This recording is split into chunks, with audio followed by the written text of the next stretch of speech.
All right, everybody. It's Midnight Madness with your host, Billy Muzio. We're going to be reviewing the injury reports heading into tomorrow's game again.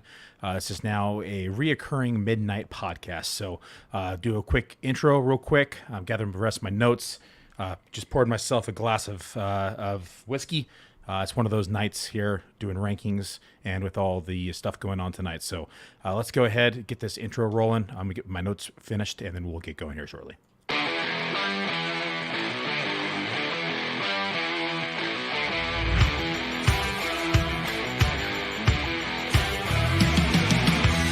Welcome to the Full-Time Fantasy Podcast, presented by the Fantasy Football World Championship, home to the industry's most accurate rankings.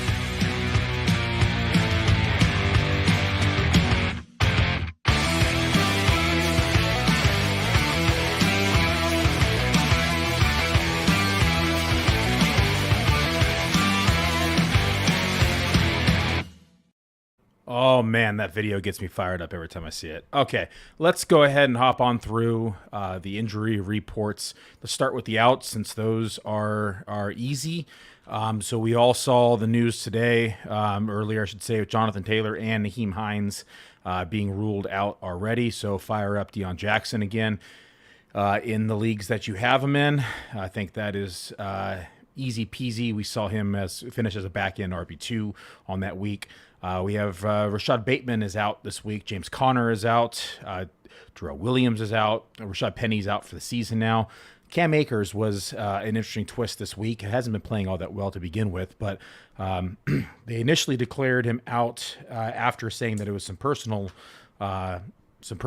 issues. It looks like after Moore has kind of peered through the curtain, Akers is now looking like he is not on the good graces of the coaches. You're hearing Scuttle out of camp saying that he hasn't been a good teammate. He hasn't been participating in other team activities. So something to watch, because they went out and they got Malcolm Brown again. We have Kyron Williams, who's coming off of the IR, who's going to be back soon. So you're seeing a lot of news and Scuttle out there saying that they would not be surprised if he is gone prior to the trade deadline. So I've also heard from some sources that they would not be surprised to see if he's cut as well. So Cam Akers now looking like he may have already spent his last down as a Ram, and it's definitely something to watch out for. So see if they make a trade for another back, or if they're going to roll with the rookie Kyron Williams and with Terrell Henderson.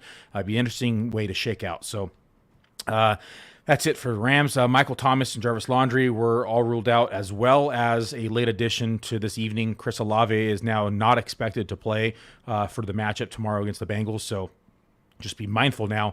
That's the wide receiver 1, 2, and 3 out for the Saints. I think that moves Alvin Kamara up my rankings.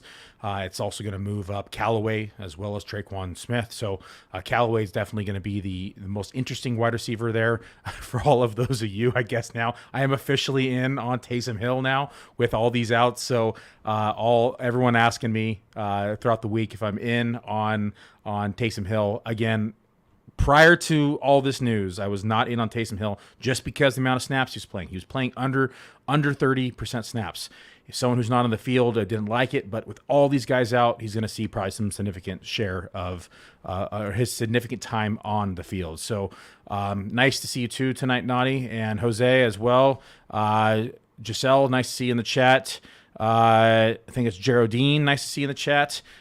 Jelly of the month, nice to see you in the chat. So I see everybody in here. I will get to your questions shortly. Let me just kind of run through some of these more or some of these outs as well as doubtfuls and ins, and then we'll start going through some questionables and some questions as well. So Kadarius Toney and Kenny Golladay were ruled out this week as well. No surprise there. Tua Tagovailoa was ruled out. That was a pretty good pronunciation on my part. That's what happens when you have whiskey. I actually go for the pronunciation of his last name. Pat Freiermuth out with another concussion. That's his third concussion in a year, which is a little bit scary. So we got to definitely keep a close eye on Pat Freiermuth as we move forward. Christian Watson was ruled out in Green Bay. Kind of irrelevant news in my opinion. Doubtful for tomorrow. Julio Jones is again doubtful. Just can't get on the field. Justice Hill is doubtful for tomorrow. And then players who were already ruled in. Tyreek was ruled in. Schultz was ruled in. Brait was actually ruled in, so Cade Otton is going to take a step back probably, but they might continue with the rookie. Dawson Knox was ruled in. Isaiah McKenzie was ruled in. On the probable side of questionable, Kyle Pitts is probable for tomorrow. CeeDee Lamb is probable for tomorrow. Raheem Mostert is also probable for tomorrow. Hayden Hurst probable for tomorrow. Zay Jones and Madison both probable for tomorrow as well.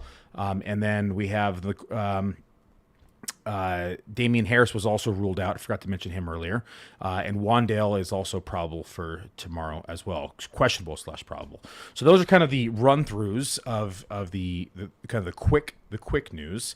How do these affect rankings? So when I talked about rankings and always saying, hey, don't look at these things unless it's closer to Sunday, because so much can be adjusted just based upon news. Like for Deion Jackson, prime example this week. Everyone had Jonathan Taylor up the first half of the rankings. You know, they probably had him anywhere from running back 5 to running back 7, 8, and late edition scratch. We thought he was going to play. What does that do? Out of your rankings, Hines out of your rankings, and Deion Jackson flies up the boards like 50, 60 spots. So this is always why I caution you guys. Don't look at rankings too early in the weeks, because they're kind of cookie cutter placed in there as preliminary spots until we get these final reports. Like I'm going to be working on this tonight, be up again at 5 in the morning working on these to try to finalize these for tomorrow. And again, about 9:30, they'll have them posted on the site for everybody. I'll give everyone an all's clear. Go ahead and take a look at them. These are kind of my first run of the finalized rankings, because I do them, submit them at 9:30, and then I come back around again for the last 30 minutes and just kind of fine tune moving people 1 or 2 spots. And so just be mindful of that. You could refresh that screen from like 9:30 to 10 every hour, every minute. I'm updating those. So a lot of information is coming out in the mornings. So let's go ahead and take a look at some of these start-sit questions. We have a lot of them piling up inside the chat. Wanted to add Sky Moore, drop Tunyon for him. I have Ingram. I'm going to say this yes, just because I'm tired of answering this Tunyon and Ingram start-sit. So for my sanity, yes, add Sky Moore for Tunyon. No, I'm just kidding.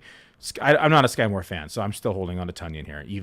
Even though that means I'm going to be plagued with these start-sit questions between Evan Ingram and Robert Tunyon for the remainder of the season, but I would not be picking up Sky Moore. I just don't see a lot of ways for him to make an impression on this offense here in year one. And if you listen to the podcast at the beginning of the year in the offseason, I submitted my rankings in pre-draft as Sky Moore is like my wide receiver 84, and took a lot of grief for it because people didn't understand how I had him ranked so low.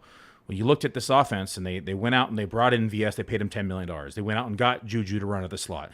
They went out and signed 2 receivers to do the job of 1 of Tyreek Hill. They also had Hardman on the lineup or on the roster already. They had Kelsey. So at the beginning of the year, I told everyone Sky Moore is the 4th best option if he's lucky in this offense. And we've seen, Clyde Edwards-Helaire, who's been involved in the passing game. We've seen McKinnon be involved in the passing game. Pacheco's even getting run in now. So there's a lot more options ahead of Sky Moore. It's going to take a major injury for him to get on the field in a meaningful way. I would still hold on to Robert Tunyon, even though that means I'm going to have to answer all the start-sit questions. Stafford or Lawrence at QB. Let me pull up my rankings to see exactly how I have these. Give me 1 second. Didn't have my rankings pulled up. Let's take a look here. Weekly rankings and quarterback. And you said Stafford or Lawrence. So as of right now, I have Stafford at 13. I have Lawrence at 14. Taking a look at fantasy points allowed per game, or I should say fantasy points allowed to the position. You have Stafford, who's facing Carolina. And Carolina is the 18th ranked defense, or giving up the 18th most fantasy points. And then you have Indianapolis, who's given it 13th most. So slight lean to Matt Stafford here. It's ever so slight, though. It's literally 1 spot inside my rankings. So very, very, very, very close. Could go either way pretty easily. Colt Snooty. I'm sorry if I mispronounced that. I think it's Snody. I'm gonna stop pronouncing that. I'm butchering that. Appreciate you as well for tuning in. Thank you for showing up. Next one we have from Jelly of the Month: Higgins decoy again, or pivot to Rashad White or Rondale. I'm probably avoiding Higgins this week. He's a true game time decision. If he does get on the field, re-injury is always a factor as well. I'm going to be pivoting here to Rondale. I do like Rachaad White this week against Pittsburgh. They're probably going to get a lead and lean a lot on the rookie, but Rondale was pretty active last week. I mean, this is what I expected out of him. At the beginning of the year, he was one of the targets I was telling everybody to go after, and then he had that hamstring injury, which definitely hindered his hot start. But look at Greg Dortch and what he did out of the gates, and that's what we expected Rondale Moore to do. He was on the field last week. He saw 91.3% of snaps. He saw 21.1% of the target share. A very productive day. He had 8 targets, 7 of those he caught, 68 yards. I like Rondale Moore, and we get another week of him against Seattle, which I think is going to be a pretty high over-under in my opinion. So I would definitely go with Rondale Moore here in this scenario. You have pretty easily over Rachaad White, even though I like Rachaad White versus Pittsburgh, and Higgins is just too much of an injury risk for me this week, and I'm afraid of what's going to happen if we see something like we did last week. So I know it's tough to sit Higgins, but in this fact, you have someone like Rondale who's going to easily slide into that role and is probably going to be somewhere in that wide receiver. Let's see where I have him actually. Rondale. So yeah, he's going to move up my ranking. So he's probably going to finish at he's going to probably be my ranking somewhere between wide receiver 30 and wide receiver 35 in my rankings as of tomorrow morning. So again, feel free to check in the morning, but I'm going to say Higgins is going to be a decoy or he's going to be ruled out as a game time decision. And I'm putting in Rondale Moore inside of that lineup. From there, we have a dynasty question. Okay, dynasty give 2023 late first plus A.J. Dillon plus McLaurin. Jesus Christ, plus what is this? 2023 late first plus A.J. Dillon plus Terry McLaurin plus Mooney. Get Kupp and Pitts? No, absolutely not. I'm going with the package. So I'm going with Mooney, McLaurin, A.J. Dillon in the first. I love Kupp. I'm not as big on Pitts as most people are, but Pitts is still a very tantalizing talent. Kupp is the wide receiver 1, but he's also not getting any younger. You have a high upside play with McLaurin. You have A.J. Dillon, who's been underperforming this year, but still is going to be a back to own for the next 4 or 5 years. The first is also nice, and then Mooney has underperformed this year, but we're starting to see some more reps and some more passing options there from Chicago. So I'm going to stick with the package, as nice as it is to get. If you're a win now team, if this is your window, I could see you making that trade. I don't really like it though, just because you're putting all your eggs in your basket on Kupp essentially, because Pitts has been so inconsistent this year. Love him as a dynasty piece, but Kupp is more of the win now piece. So if you can guarantee yourself a championship with the Kupp on your roster, I'd probably make this trade, but I'm going to lean pretty heavily in favor of the package. You're welcome very much. Start, sit, half PPR, flex spot, Chris Godwin, Raheem Mostert, or Christian Kirk. That's the order I'm thinking I will start them in, but I would love your take. Thanks, Billy. Godwin against Pittsburgh. Pittsburgh's secondary was already garbage. They lost 3 starters as well. It's going to be a pretty ugly game in Pittsburgh in the secondary. Tom Brady's going to pick them apart. My fear, though, is that they get so far ahead, they pull the starters like we saw, I think it was Thanksgiving last year. So I'm going to say the order in which you have them in is probably correct. Mostert's flare or injury, I should say, kind of scares me. I would probably go Godwin, Kirk, and then Raheem Mostert. We just don't know if they're going to, utilize more backs in this backfield this week. So I'd probably slightly put Christian Kirk ahead of Raheem Mostert, but Chris Godwin is the easy start here of the 3. Midnight Crew, that's right. We got a pretty good squad here tonight, 19-20 live already. Welcome in, Scott. Another quarterback to start, Wilson, Geno Smith, or Zach Wilson. Man, Geno's been good. I'm probably going Geno here. Russell Wilson hasn't been the quarterback we thought he was going to be this year. Coming off that, he has that injury that he kind of came out last week, cat of the bag. Zach Wilson has a fairly tough matchup against Green Bay. I'm going to go Geno Smith in this option. Working hard trying to fade Kittle for right now. Okay, I clicked on that. Do I go? Here we get another question. Do I go and play Pitts this week, or do I start Everett? Oh, yeah, that's a tough one. I like Everett a lot. Let me go to my tight end rankings right now. Everett is my tight end 8 on the week. Pitts probably gets moved up playing against SF. Pitts will probably be tight end 8-ish as well. I'm going to lean with Gerald Everett here. It's probably the week that Cal Pitts blows up, though. But I'm going to lean Everett. It's very close for me, though, and I just haven't liked the way he's been utilized. Arthur Smith is just makes me want to rip my hair out the way he utilizes Pitts, or underutilizes Pitts, I should say. So Keenan Allen's out. Everett should have another strong week with Everett out, and I'm going to lean that way. I have Kyle Pitts and Mark Andrews in one league. Do I drop Pitts? No, do not drop Pitts. You can trade him at the very, very least. Never drop someone who's going to be that high up people's boards. So I would make a trade if you want to. I would say go ahead and go out and find yourself a running back or a top end wide receiver. Someone will overpay for Pitts. So do not drop him. That's a hell no. Don't do it. PPR flex, Gerald Everett or Everett easily. Hardman's an easy sit for me, so I'm going to go Everett pretty easily. Start 2, Pittman, Sutton, Lamb, PPR. I'm going to be starting Pittman and Lamb. Let me confirm with my rankings to make sure that is accurate as well.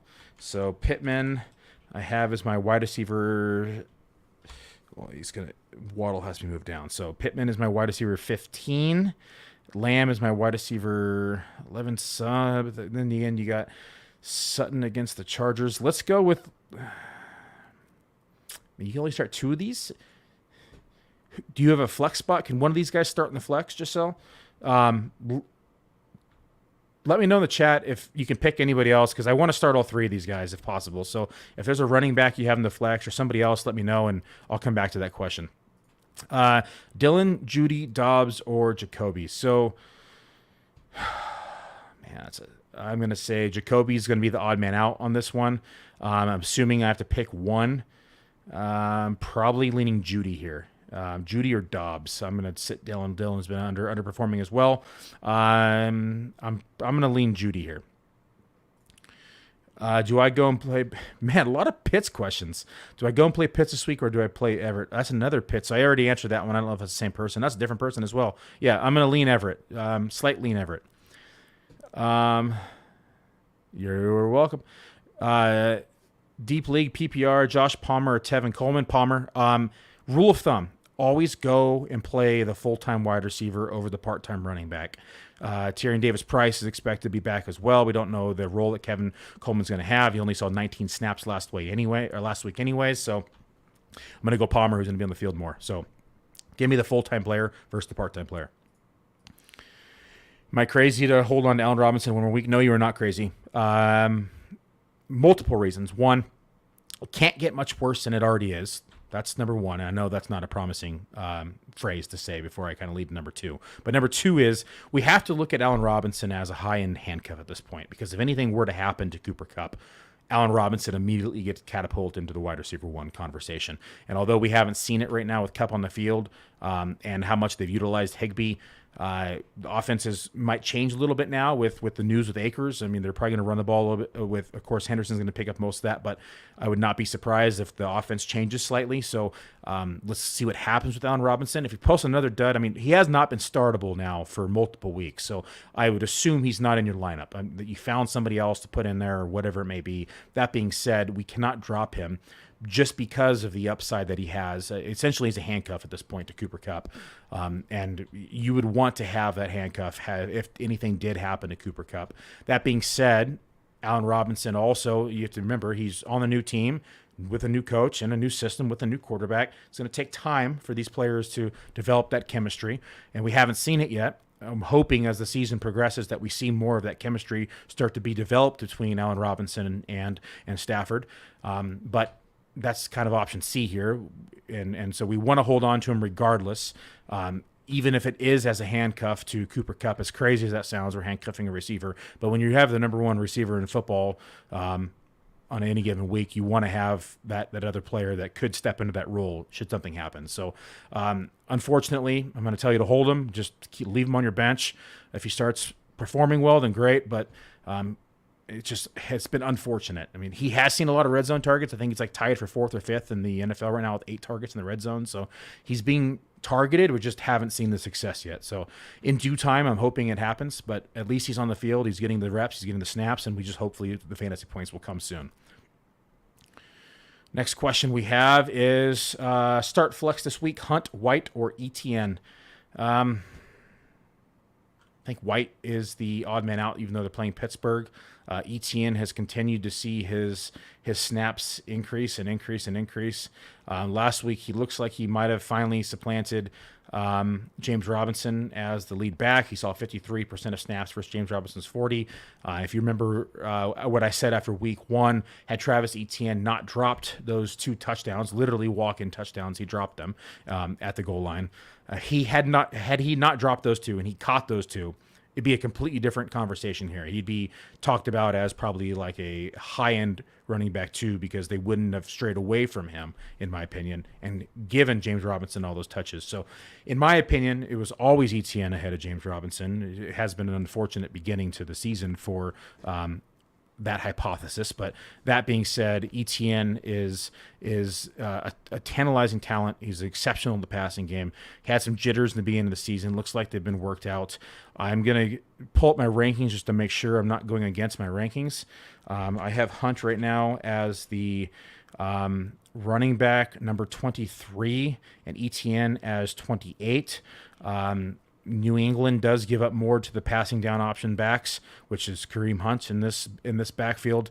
And if you know Bill Belichick, he always looks at shutting down the main offensive weapon. And in my belief, that's going to be Nick Chubb. So we might see a stacked box, which will benefit the passing game a little bit more, which will benefit the passing down back, which is going to be Kareem Hunt. I'm going to lean Kareem Hunt here on the start sits over Travis Etienne. Indianapolis is pretty solid against the run. They haven't been as solid as we were expecting them to be, but I'd still go Kareem Hunt here. But it's close. Billy, you impressed with Tyquan Thornton? Worth a stash at this point? Nah, if you're in a really deep league, sure. He's got a pretty interesting skill set, but with how this offense has been looking right now, and they're now down to the second quarterback, and they're going to be running the ball more with Ramondre Stevenson, probably some more dump offs. That's why we saw Hunter Henry getting more involved last week as well. When in doubt, when you have a not necessarily a rookie, but just maybe a quarterback who isn't used to the speed of the NFL, they're typically going to be dropping off the ball more to the running back position. They're also going to be hitting those short to intermediate routes, which is going to benefit someone like Hunter Henry. Tyquan Thornton, he's relying on his height and speed. I'm not going to be going that direction at this point. If you're a very deep roster, by all means, go ahead and stash him. I think there's better options out there right now if it's in redraft. Dynasty, I'm assuming he's already owned and held on those rosters, but in redraft, unless you're talking about like 12, 13-man benches, I'm probably not doing it. Naughty says, greater flex option, half PPR, KJ Osborne, MVS, or Callaway. I'm going to go Callaway this week. Callaway saw, I think it was 83. Let me pull it up and make sure I'm not just pulling out numbers out of my hat, but I think it's 83% of snaps last week. Wide receiver. Samsonite, not even close. No, 72.7, so 73% of snaps last week. But that was with Chris Olave on the field. So Chris Olave is ruled out now. I would not be surprised to see 90+% snap share this week for Marquez Callaway. So I'm going to lean with Callaway on this one. Giselle just holding. Okay, yeah, that's back to the joke, the first question of the night. For those of you who are unfamiliar, I have gotten this question wrong every week. I think I've picked the wrong one, so we're now like 5 weeks in, and I keep picking the wrong one. So let's keep the streak going. Wide receiver 1, Boyd. Wide receiver 2, Ayuk. Tight end, Taysom. Flex, Pitts or Dawson Knox. Pitts here. Or drop Knox for Deion Jackson. Elijah Moore, and I'm confused. Let me reread this. Wide receiver 1 is Boyd. That's kind of ugly. Wide receiver 2 is Ayuk. Tight end's Taysom Hill. That's going to be a play this week. Flex is Pitts. Pitts over Knox for sure. I don't know who your running backs are, but Deion Jackson should be starting probably with this the way this roster sounds. Is Tyler Boyd is your wide receiver one. Might mean though that you have really strong running backs. So I don't know who your running backs are, but if you can put inside the chat who your running backs are, I'm curious because Deion Jackson's probably going to be a back end running back too this week. So let me know who your running backs are. But Boyd is in play, especially with Higgins, battling the injury and probably not playing. If he is playing more as a decoy, so he's in play this week. It's not sexy. I don't really like it, but I don't really like Ayuk as wide receiver 2 either. It's a pretty ugly wide receiver 1-2. I'm just being honest here. But Deion Jackson probably needs to make his way in your lineup based upon that information that you've given me. So give me a little bit more backstory, who your running back 1 and 2 is, and we can talk again on that. Metcalf, pick 2. Metcalf, Evans. Oh man, only 2. Jared, you got to have someone else that you can. Anybody else that you can bench over these guys? Like all 3 of these guys are must starts. So is there a running back that you have in your flex? Let me know. I'll come back to that as well. Is Allen? Nope. We just talked about Allen Robinson. Jose, can't drop him. Allen Robinson was dropped, and I have Pacheco, Osborne, Josh Kelly burning a hole in my bench. I would drop Osborne for Allen Robinson. Essentially, it's the same thing. You're handcuffing. At this point, you're handcuffing Robinson to Cooper Kupp versus Osborne versus Justin Jefferson. So it's pick your poison here. You're going to be rolling the dice. I'd rather have the Allen Robinson over Osborne just because he's seeing more snaps than him on a weekly basis anyway. So, yeah, I would drop Osborne for Allen Robinson. You're welcome. And then Adam Thielen, Ayuk, or Dubes PPR. So let me pull up my rankings and tell you exactly where I have them. And the options, again, were Thielen, Ayuk, or Dubes. So Thielen is my wide receiver 29. Dubes is 31. And Brandon Ayuk is 33. That was the way I was leaning prior to looking at him. So I think I'm going to stay that way. So let's go Thielen, Romeo, and then Brandon Ayuk. I just want to check one thing real quick. Yeah, actually, I'm probably going to adjust these a little bit. Let's go Romeo. I just have liked his touchdown upside, his chemistry with Rodgers. I'm going to lean Romeo here with the upside. So let's go ahead and go Romeo over Thielen, and Ayuk is the odd man out here. FFWC Player Championship. Eckler, running back 1, Jeff Wilson, Benjamin, Henderson, Dobbins. Wow, you have a pretty strong running back core there. Currently have Dobbins on the bench. I think that's probably the right way to go. Is that correct choice? Hill, Devonta, Deontay, Higgins, bench are wide receivers.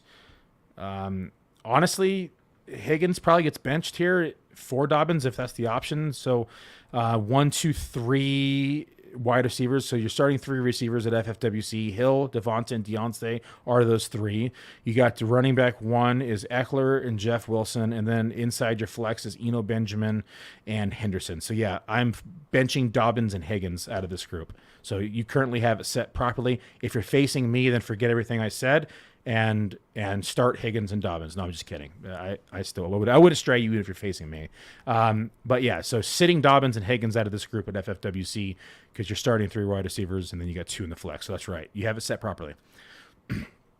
I'm starting Saquon, Breece Hall, Ramondre in the flex, and it's 3 wide receivers starting, and I have JJ locked in one spot. So I have to choose between Sutton. This is the same question I answered earlier. Oh, you came back to it. So you have to choose between those for 2 more. Oh man, that's a good lineup, Giselle. That's a very, very well done. It's tough to.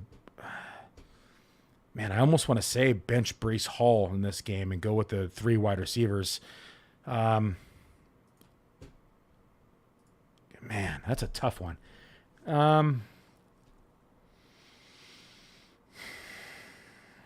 Breece Hall, though, has seen the second most target share of all running backs.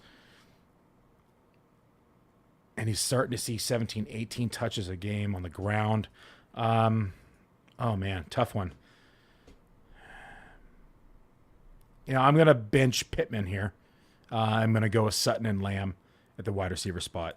Just know that that's a 50-50 on those receivers because Lamb is in and playing, but has an injury. Sutton has been inconsistent. Pittman's been a little inconsistent. So these receivers are pretty much 50-50s, and they're all within 3 or 4 rankings spots in my ranking. So it's a 50-50. Don't get mad at me if one of them outperforms the other. It's pretty much a coin flip, but I'm going to lean with Sutton and Lamb as of right now.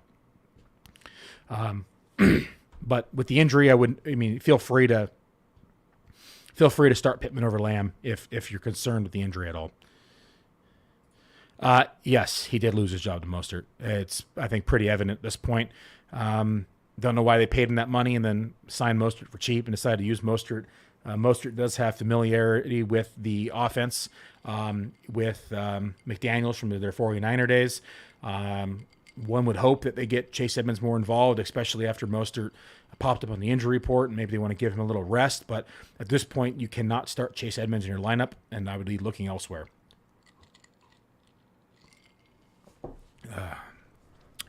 Drinking a little single barrel tonight, folks. Yep, right there. Jack Daniels. Not a sponsor, unless they want to be.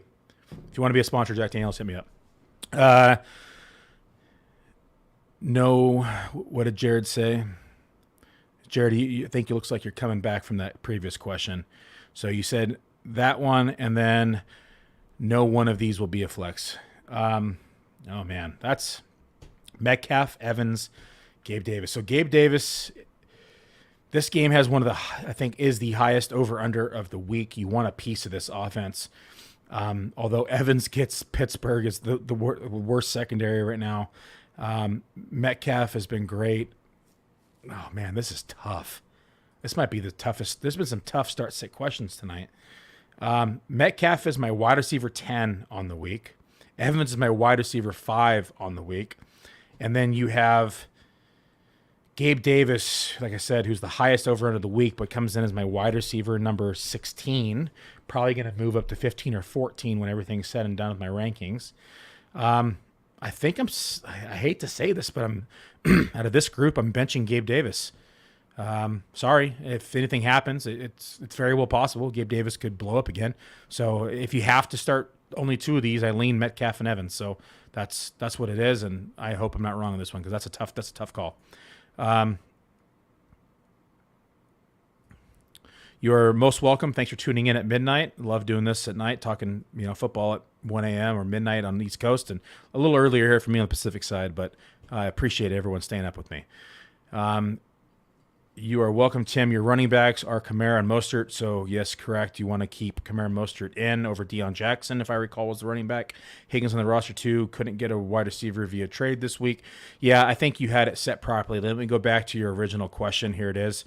Boyd, Ayuk, tight end, flex. Flex is Pitts. And I would probably drop, with your wide receivers that you have right now, I would probably drop Dawson Knox for Elijah Moore. With those running backs, Deion Jackson is just a 1-week fill at this point, so he is more than likely after this week is going to be relegated back to a practice squad and or the third option at best. And so I would probably drop Dawson Knox for Elijah Moore. If your rosters aren't locked, if you don't have fab bidding and you can just pick up freely, go ahead and make that move. If not, though, we want to make sure that you have a tight end just in case Pitt sits for whatever reason. Be mindful of that, right? Anything can happen. We saw the news with Kamara a couple weeks ago. We don't want another one of those. So as long as you can pick and drop freely, I would drop Knox right now for a Elijah Moore, and then if just make sure Pitts is playing. So that's the answer to that one. Let's go back down here again. Start Dobbins, Gordon, Henderson. No Alec Pierce out of this group. Start 2. I'm going to start Gordon and Henderson here pretty easily. Dobbins was a part-time running back. Alec Pierce should see more time, but Henderson is going to be the RB1 and probably going to see 70+% of snaps. Gordon, although he does have that neck injury, is facing the Chargers, who have given up the most points to running backs, the fantasy position in the league, and it's not even like close. Like this defense is horrible against running backs. They've given up 619 rushing yards so far, 5 rushing touchdowns. They've given up 3 reception touchdowns to running backs, another 191 receiving yards to running backs, 31 catches. So you want to start Gordon this week, and you definitely want to start Henderson with no Akers. So pretty easy decision there for me. Dobbins is being sat here. Notice how nobody asked kicker questions. Give the kicker the boot. Get him out of here. Rondale or Thielen full PPR. I'm going to go Rondale here. And like I said, Rondale right now in my preliminary rankings, beginning of the week was like a wide receiver 38 or something. Thielen was higher, but Rondale is definitely being moved up in my rankings before they're finalized in the morning. I'm going to lean Rondale. So like I said, he saw 91% of snaps last week, caught 7 of 8 balls. I like Rondale a lot. It's the reason why I'm such high ownership on him this year. Was really disappointed with his hamstring injury in the beginning of the season. Only one guy have bigger man crush on Gabe Davis as Metcalf. That's funny, because he can tackle. That's why you like him. How fast he was running down the field. Okay, Tony O, welcome to the chat. I currently have Pitts and Boyd. Should I start Pitts at tight end and flex Boyd, or drop Boyd and pick up Hurts at tight end and start Hunt at flex? Nope, I think you have it set properly. Pitts and Boyd is fine, especially with Higgins probably either out or playing at less than full percent. Next question, do I bench Drake London or Thielen or Ayuk this week based on London's matchup? London's still going to see 7-8 targets, and Niners aren't as tough now. They lost one of their best defenders, and they're not going to be as solid this week. I would start London out of this group pretty easily, even facing the Niners. Giselle, start one between Dillon, Judy, Dobbs, Jacoby. Nope, I think Jacoby's out. I'm going to lean Judy or Dobbs. Judy is... Judy is my wide receiver 32, Dobbs 31. Let's go ahead and go. Let's go Dobbs. I think I mentioned this earlier. Dobbs for that touchdown upside. Let's stick with the same answer. Start 3. Dobbins, Gordon, Henderson, Wilson. I'm assuming that is... Yeah, I'm assuming that's the Niners, Wilson. Start 3. Assuming that's the Niners, Wilson, I'm going to go Wilson, Henderson, Gordon here. Sitting Alec Pierce, sitting Dobbins. Yep, that's the way I play it. How do you objectively review a player profiler championship team? Basically, what metrics do you use to review your teams? I would like to know to use it for my team. So first and foremost, I go through all my teams and look at points. Record doesn't matter. It really doesn't. So I have a team right now that is 1-4, but is first place in the league because it has the most points in the league. So if it doesn't keep scoring, the team's in trouble, because now I'm not going to make it for record most likely unless I have to go on a pretty hot win streak. So head-to-head matchups have sucked, but when you put up 747 points or whatever it is, sitting in first right now in that league in points. But if someone throws up some big points, now you're in trouble. So I look at my teams and say, are they scoring well? And so I don't really care about the head-to-head matchups. If I'm scoring, that's all I really care about. And if I'm not scoring, what can I do to make sure that I am scoring? So I'll look at little minor things even. I'll go through and say, have I made an adjustment at kicker? Do I need to make an adjustment at defense? Can I get 2 or 3 more points from each of those positions each week? Then I go through and make sure. You can go at FFWC, you can go to the coaching efficiency. So if you go from the league page, you click on your team name or anybody's team name in that matter, and you click on it. At the very top, you can hit coaching efficiency. And then when you click that, you know what? I can share my screen real quick and I can show you what it is.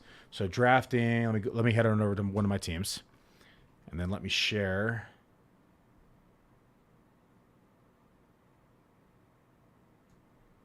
Okay, so let me share my screen so you can see what I'm talking about. So present. Okay, let me get rid of that so you can see the screen. Share screen. Let's go ahead and come here. Okay, and switch this around so you can see it a little better, or we can do this that way. You can see it much better. Okay, so let's just go into here. Let's go to this one, Bluffing Rivers 1. If you're in here, all you got to do is click on your team name or anybody's team name, in that matter. Clicking right there. If you come over here to coaching efficiency, if you click coaching efficiency, it gives you your efficiency versus your optimal lineup. So week 1, I only had 89.3% of the optimal lineup starting on my start sets. Week 2 was 93.3% optimal. Week 4, 90. 1, 2, 3, 90, week 3, 94.5, 92.9, 98% efficient. Last week, 100%. That's right. We haven't started week 6. That would be nice, though. But 98%. So this looks like right here, I've started 781.25 points right down here. The optimal lineup would have been 836 fantasy points. The total team output is telling you what your entire team. It doesn't matter because it's not best ball. So the most points possible would have been 836 year to date. And out of my start sits, I've gotten 781.25, so a 93.4% efficiency from a coaching efficiency for start sits. That's not too bad. Anything below like 88 is starting to get a little rough. But you want to go through and look at that and say, where did I make errors? Did I set the wrong person? Did I start the wrong person? It happens. But if you're continuously taking an L out of position, you need to address that position immediately. And even if it is a big name, like someone like, George Kittle, like I started sitting George Kittle and playing him for playing players like Conklin and players who are putting up fantasy points. And as tough as it is, you have to look at it and say, am I going to score more fantasy points with this player in? And that's the bottom line. So remove the name and remove the attachment that you have to that player, because if you're going to score more fantasy points with somebody else, then you want to make sure that you're getting them inside your lineups. So that's the long-winded answer there for you. And you're welcome, Tim. Drake or Juju at the flex? Drake pretty easily for me. Brady or Kyler this week? Oh, a quarterback question. I'm gonna just, without looking at my rankings, I'm pulling it up right now. I'm gonna say Brady, because Brady's playing against Pittsburgh. And probably going to pick him apart. So I'm going to lean Brady here. Rankings right now have Brady at 6, Kyler at 5, but Brady more than likely is going to move up to top 5 for me tomorrow morning. So let's lean Brady here. And you're welcome, Tony. Thanks for tuning in. Midnight Madness here on the Fulton Fantasy Channel. Flex spot PPR, ugly question. Elliott versus Philly or Hurst versus New Orleans? Oh, man. If Higgins is ruled out in the morning, I'd probably be more inclined to start Hurst here, but let's go ahead right now and say Elliott. But let's follow up with this question in the morning. Chris, feel free to message me on Discord early in the morning as well once we have more information, but I'm going to lean Elliott as of right now. And you're welcome. What do I think of Garrett Wilson, Isaiah McKenzie rest of the season? I'm going to lean Wilson here. Just he's been more dynamic. It's going to be more of the 1-2 look in this offense, where McKenzie's more of that 3 or 4 look. So I'm going to go with Wilson. And you're welcome, Jose. That's right. Smash the like button, everybody. Throw a comment in the chat afterwards. Helps the algorithm as well. That is it, folks. I'm going to go drink my whiskey and finish up some of my rankings tonight. If you have any more start sit questions, go ahead and throw them in. I'll give everyone another minute or two. And that way you have any last minute things you want to throw in there. Again, I will be on Discord all morning tomorrow, probably starting around 6 a.m. Pacific time, so 9 a.m. Eastern. I'll be in Discord channel. If you don't have it, let me post it in the chat real quick for you. So that way you can, if you have not done so, please join the Discord. And there's a Muzio channel in there. And that Muzio channel, I'm constantly answering questions, usually within a couple hours of them being posted. At Sunday morning, I'm there within minutes usually. But any given day, Monday, Tuesday, Wednesday, Thursday, Friday. I'm answering them usually within a couple hours. Discord channel, I just posted in the chat right there for the YouTube channel. And you can just click on that, go ahead and join our Discord.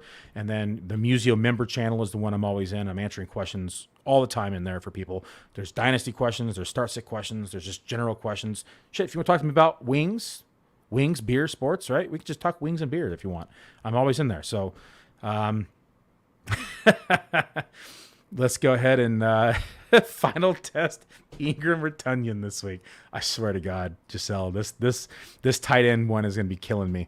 I'm going to go Ingram this week. Let's go Ingram. All right. I've been wrong on this question. This one question I've been wrong all year or so. Let's go ahead and give it. Week 6 is the magic number. So let's go Ingram. DJ Moore or London. You know what? New quarterback. DJ Moore seeing 10 targets a game on average. I'm going to go DJ Moore here with PJ Walker. So let's lean DJ. Wilson or Sanders. Ooh, that's a good one. Let's take a look at my rankings.